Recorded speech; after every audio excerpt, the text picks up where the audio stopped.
Happy Sunday. A pleasure to have your company today. The news in detail with me, Gloria Mutisi. Starting us off tonight, President Faustin Archange Touadera of the Central African Republic has concluded his state visit in Rwanda. The visit is seen to have further strengthened the bilateral ties between both countries. At the beginning of his visit, the leaders of both countries had touched on the importance of cooperation on the African continent, as Sash Nore now reports. The president concluded his 4-day state visit on Sunday afternoon and was seen off at the Kigali International Airport by President Paul Kagame, cabinet members and other dignitaries. During his visit in the country, His Excellency Faustin Archange Touadera toured key locations including the Campaign Against Genocide Museum and the Ministry of Defense here in Kigali, as well as the Kinigi Modern Settlement in the northern province. At the beginning of his visit, the leaders of both countries had touched on the importance of cooperation on the African continent. Rwanda has been happy to join hands with the people of Central African Republic in a pursuit of peace, reconciliation, and prosperity. The signing of these agreements and the joint communique will serve to further cement our bilateral ties and deliver on the immense potential for the socio-economic transformation of our nations. Sustained cooperation across the continent is essential for all of us to be able to succeed. Le peuple centrafricain et rwandais partagent The people of the Central African Republic and Rwanda are in partnership as we move into the future. Our visit in Kigali has presented opportunities to further bolster our cooperation, exchanging views on things of common interest in a bilateral, regional and international sense. Nos points de vue sur des questions d'intérêt commun, tant sur le plan bilatéral, régional qu'international. During the visit, agreements were signed focusing on different sectors and areas that include mining, transportation, bolstering security in the Central African Republic, as well as economic planning. The Rwandan security forces operating in Mozambique, in collaboration with that country's defense armed forces, have captured the headquarters of the terrorists that, for more than 4 years, had caused havoc in the troubled province of Cabo Delgado. Military officials in Mozambique have praised the cooperation between their country and Rwanda because it has yielded results. The terrorists had turned the region's airport into their immediate headquarters, and its capture is seen as of great strategic significance. Today we have managed to capture Muchimba, the Praia district, where was a headquarters of terrorists for almost 5 years. So it makes a lot for us as a RDF, as a military at large. So, but we still have another step to follow these terrorists. As I mentioned before, the enemy managed to escape in Mbao direction.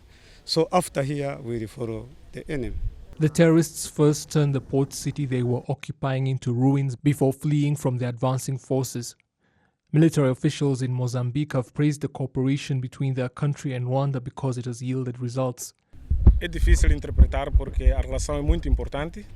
It's very difficult to develop this commentary regarding the partnership because it's very important. Primeiro é que somos povos irmãos. The first thing is we are brothers. Mas com a presença do exército ruandês também foi muito importante, é a razão de nós estarmos assim até este momento.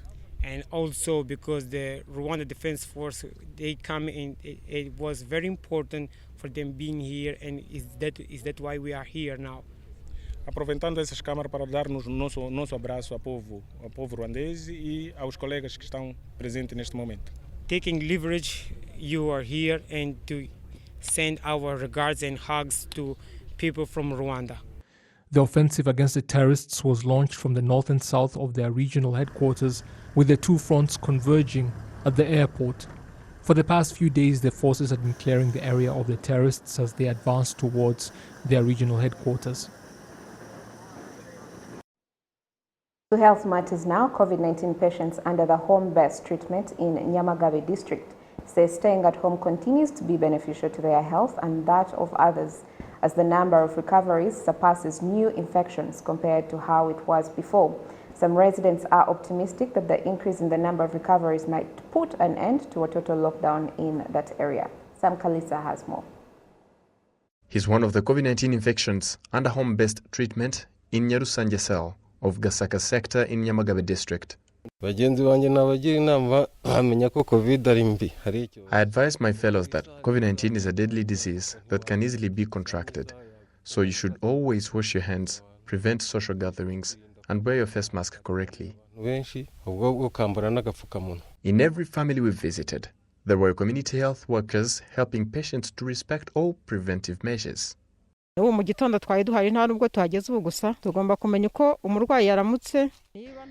been here before. We have to know if the patient woke up well and if they didn't develop extra symptoms. Because when that happens, we call the ambulance to take them to the hospital. We also have to check if they have enough food so that we can help them get food.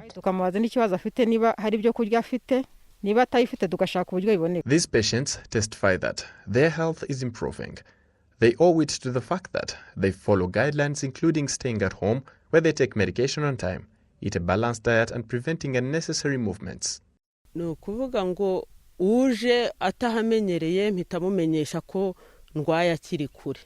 If a person comes here unknowingly, I tell them that I'm infected when they are still far. I try to keep all the necessary equipment I use so that no one else gets infected at home.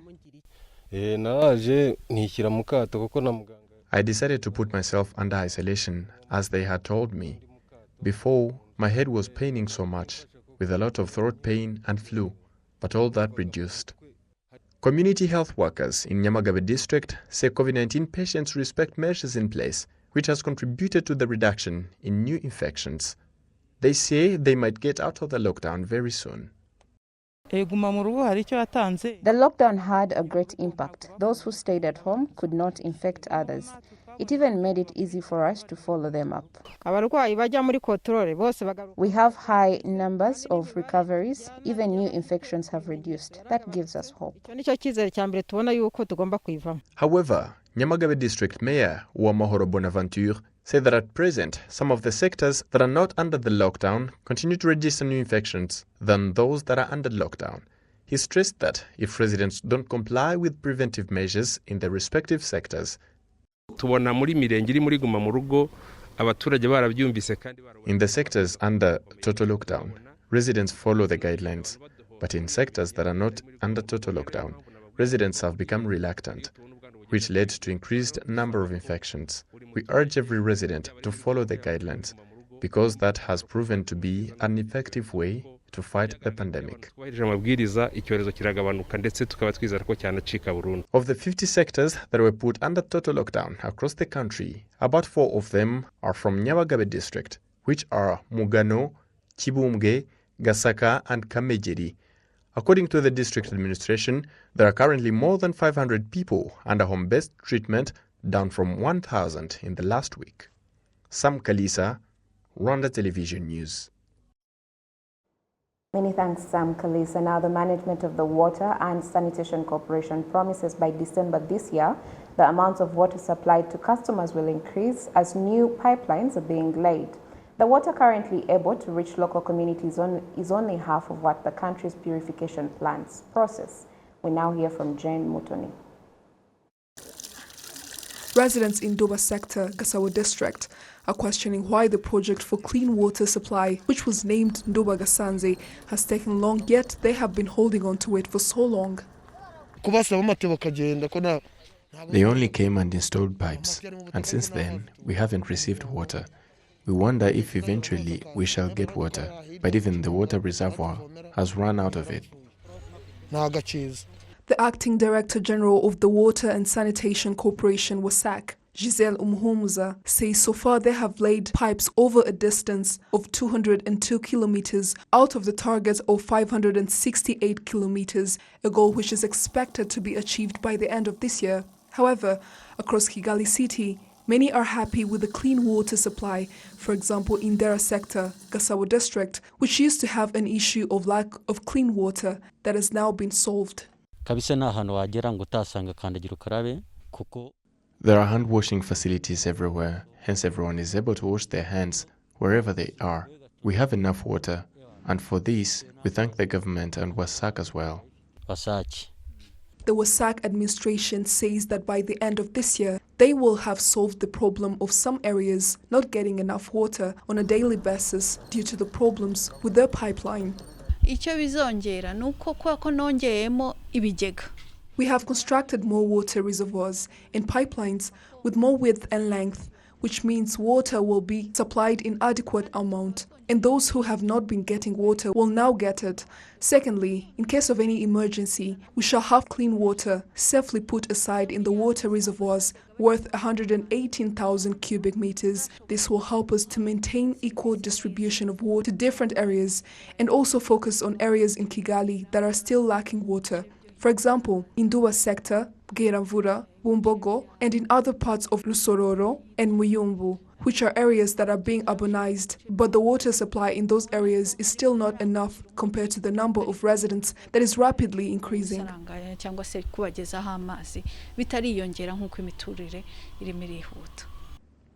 An engineer and expert in water supply systems, Senjumuremyi Richard, explained how the issue of water leaking can be solved.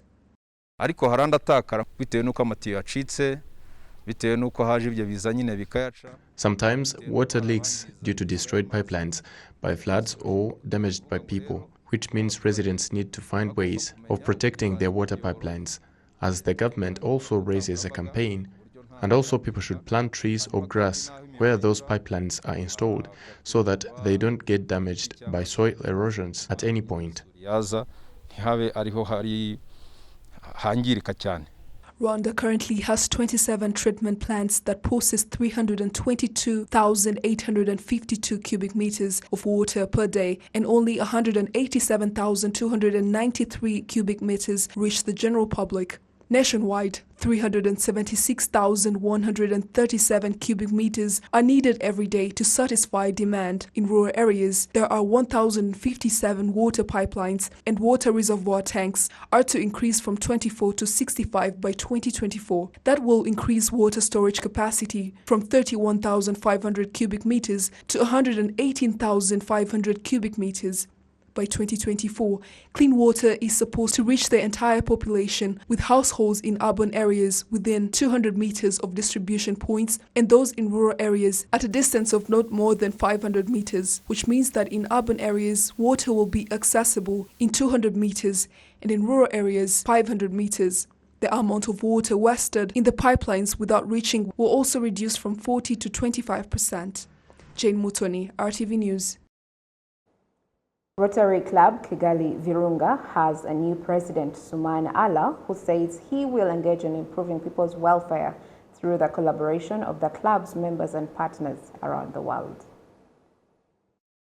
Rotary Club Kigali Virunga is involved in the health sector, environmental protection, and engaged in various other projects. It also contributed to the construction of the Kigali Public Library. Its interim director, Mudahinyuka Sylviane, says it has brought about many changes.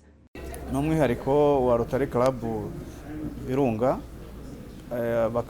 Rotary Club Virunga had raised $1.2 million to open a public library in Rwanda, and the government provided $4.8 million. Rwandans started to love reading, and other public libraries have been constructed in various districts.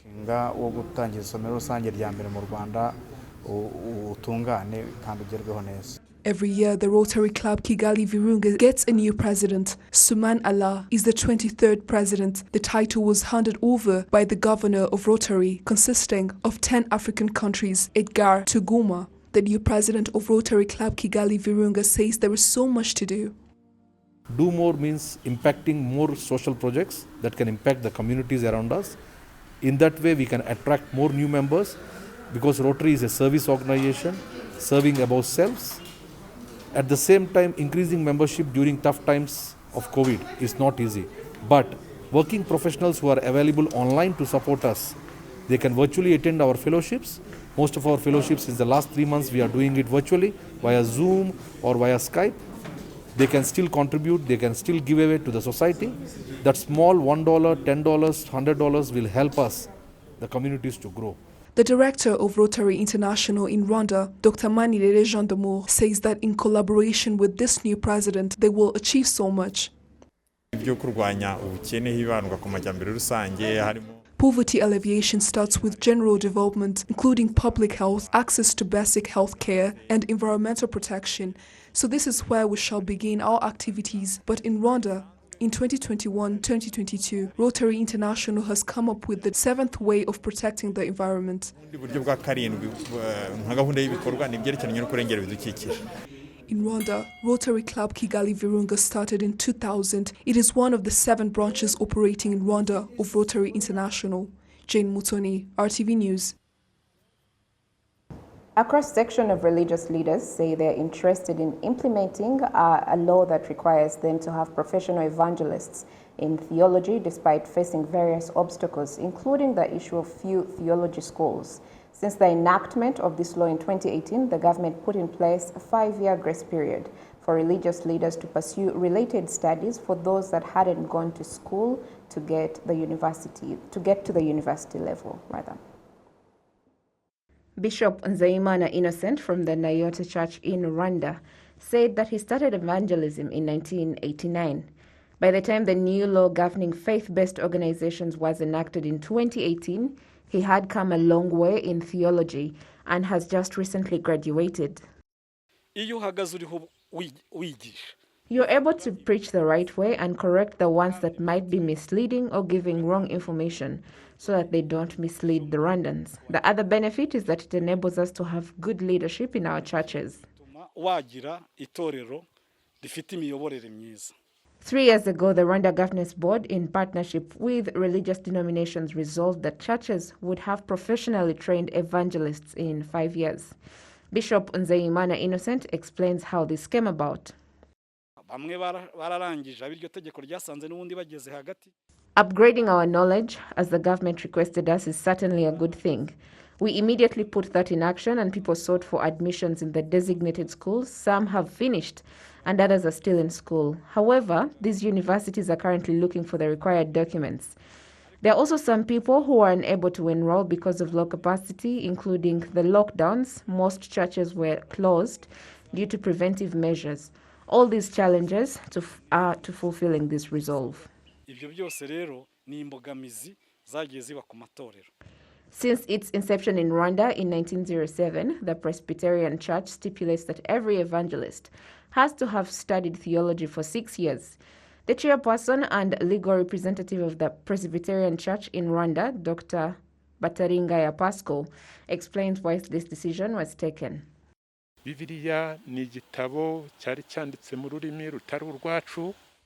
The Bible was not written in our language. The Old Testament was written in the Hebrew language, and the New Testament was written in Greek. So you would have to learn all that thoroughly and understand everything and what it meant. But even aside from the Bible, a pastor should know how to lead the people, including the psychology of people, management, assets management, know the history of the country, and seek for solutions. All this requires training and knowledge, and it takes time.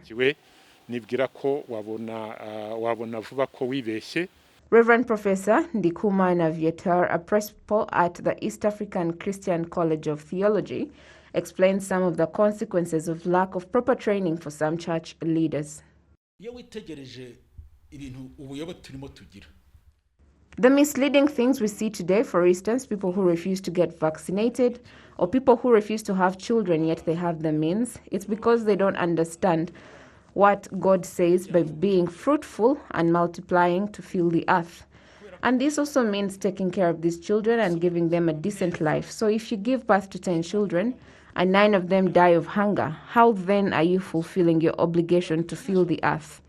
You know, most people that have been refusing to wear face masks died alleging that some scriptures say that people's lips will be covered. But that's not true because I'm speaking to you now. Having qualified clerics helps the government to have good development partners. There are over 1,500 churches operating in Rwanda.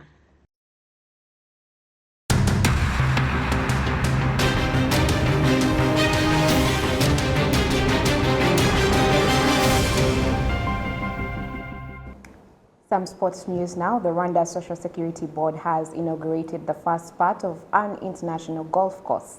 The entire golf course is expected to be complete in 4 years at a cost of 140 billion Rwanda francs.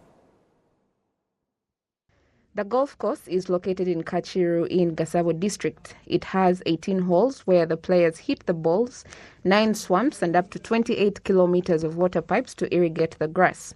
The first phase of this RSSB project cost 15 billion Rwanda francs and was built in 15 months. Dushimima Josue, the general manager at the Rwanda Ultimate Golf Course Limited, acknowledges that this golf course indeed matches international standards. Kimwe mu bintu bigira kino kibuga kiri ku rwego mpuzamahanga harimo ukuntu cyaguwe. One of the things that makes this golf course stand out is how it's been expanded. It had only 9 holes, which has now been increased to 18. It's more than 52 hectares from just the 18 it had before, and it has the capacity to host all international competitions.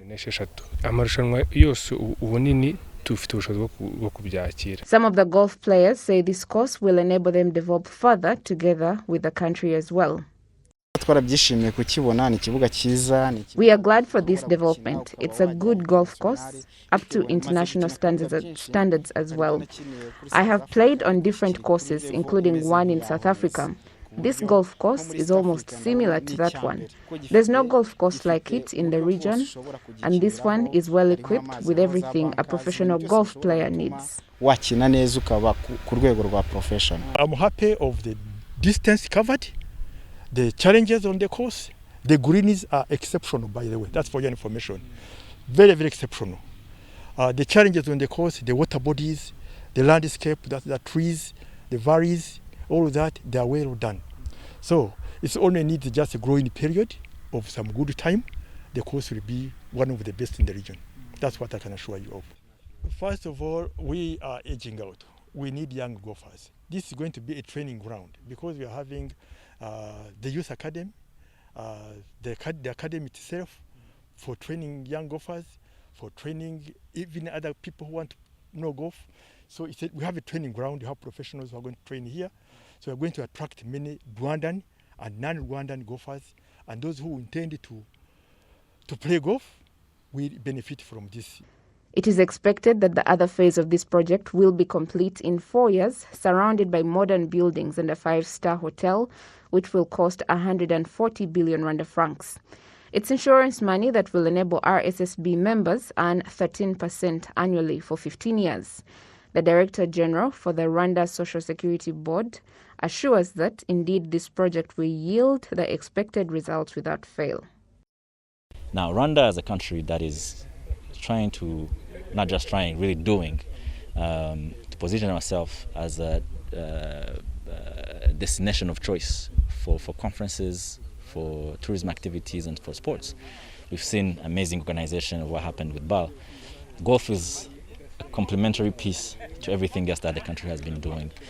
RSSB was invited to take over the opportunity to ensure proper project management and fund management of the opportunity.